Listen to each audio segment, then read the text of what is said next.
Hello everybody and welcome back. So today's video is going to be about Giant Days Volume 1, which was very kindly sent to me by Moonlake. So thank you again to Moonlake. So Giant Days is a comic book.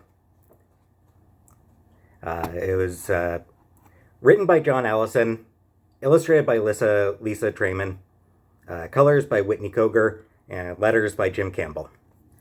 It is important to credit, the whole creative team on these books. So, so it is a comedic book.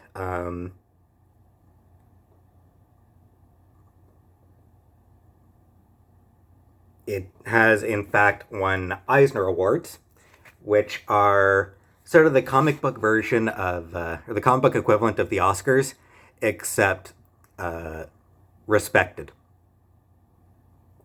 The Eisners actually tend to go to comics that deserve them and that people actually care about.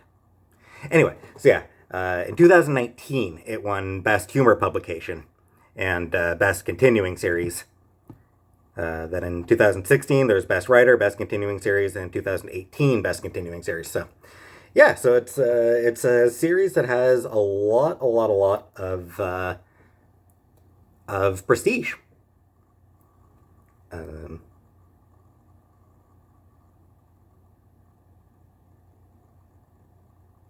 So, book follows the adventures of three women, Susan, Esther, and Daisy,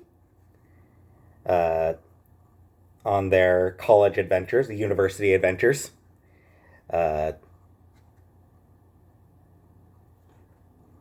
Esther is very sweet and naive and chipper and has very big hair.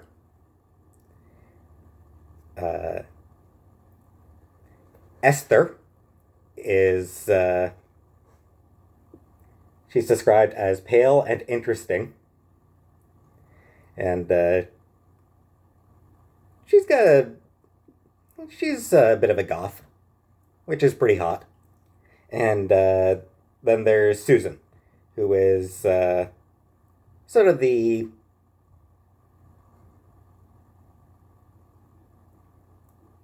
sensible one of the group, relatively speaking. She's the one who has common sense, but that does not mean that she is always reasonable. Esther happens to have a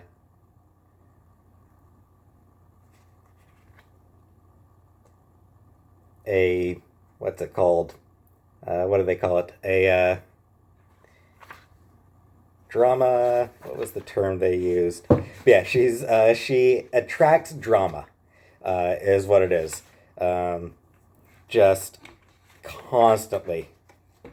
Drama field.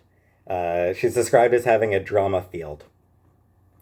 Basically, things just happen around her. A lot of crazy stuff. Before the series starts, we get descriptions of the things that happen in the first 3 weeks. Or in the prior 3 weeks before this even started. Fighting off the head girls of 4 snooty private schools. Get over a painful breakup and crush the gross lad who was ruining her good name all over town. And incident where Esther joined a black metal society and accidentally got a weird mystical tattoo. She and at one point she causes a pretty big pileup that results in a guy getting what looked to me like mashed potatoes landing on his face. So, things just happen around her. She's got a drama field. which is funny, which makes for some good humor. Uh, there's also Susan. Uh, has to deal with a guy she used to like, who she now hates. So there's a that's probably the main running story throughout this volume, is her just continually hating this guy who actually seems like genuinely nice. He's just always trying to help people and doing good deeds, and he's really handy. Uh, and she just hates him for reasons that are explained later on. Um, there's also uh, an issue involving everyone catching a flu and reacting to it in different ways. Um,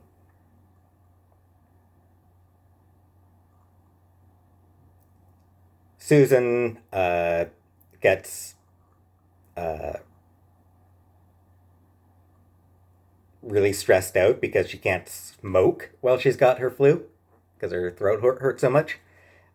Esther isn't sure whether she's hot or cold and uh,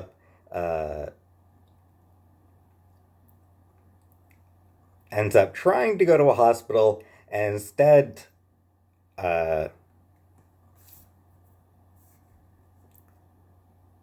just crashes a party accidentally, and and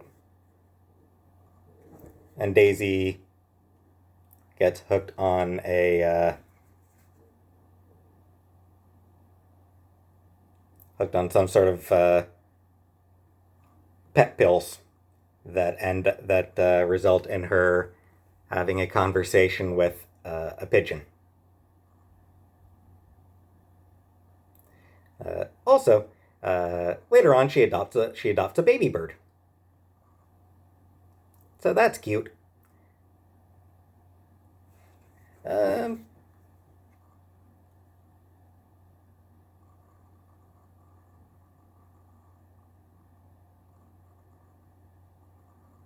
yeah, I mean it's just a really fun comic series. Um, there's a lot of great humor, different types of jokes as well, which is always a bonus. Each of the characters has a pretty well delineated personality, uh, well fleshed out personality. So they have their own quirks and their own brands of humor. And then there's just, plenty of sort of background ish humor going on. The art really sells the comedy as well. Layouts are pretty basic. Just 6 panels per page, basically, usually, or 6 panel grids. Um, yeah, so this is what you would call a 6 panel grid. So 1, 2, 3, 4, 5, 6. So, and I mean, they'll play around with it a little bit. So, here you get 1 panel, here you get 3 and 3, but this is still essentially what you would call a 6 panel grid. So the layouts are as basic as it gets, really, but which actually makes it a really good book for people who are new to comics. It's easy to follow, which is always a big benefit for people who are just trying to get into comics, and for people who have been reading comics for a long time. There's nothing wrong with simple layouts. It's just a creative choice, and it works very well for this book. The art itself is very fun. There's a little bit of cartoonishness to it that really sells it well. Uh, and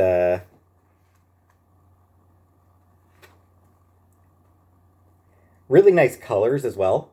The color palette is fairly a little bit muted, I would say. Um, they're not particularly bright colors, which again works well for this particular book. Um, it actually really sells the mood that the team is going for.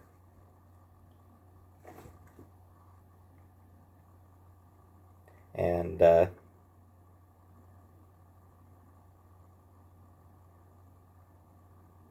yeah, there's just a whole lot of really good stuff going on here. So yeah, it's definitely a solid series. Uh, Definitely worth checking out if you are interested in getting into comic books, or if you're a longtime comic book reader who just hasn't gone around to Giant Days yet. Yeah, it's a really good book and definitely worth reading. And before I log off, before I finish this, since I know a lot of people are going to end up asking, yes, I did see the Disney Plus Day stuff, so I am aware of what was there. I will not be making a video about that stuff, but yes, I am aware of what was there. So yeah, so that is pretty quick, but yeah, I think that'll do for this video. And barring any unforeseen circumstances, tomorrow I will do another Marvel Cinematic Saturday for Incredible Hulk. But for now, for today, that's all I got. So thanks for watching and have a nice day.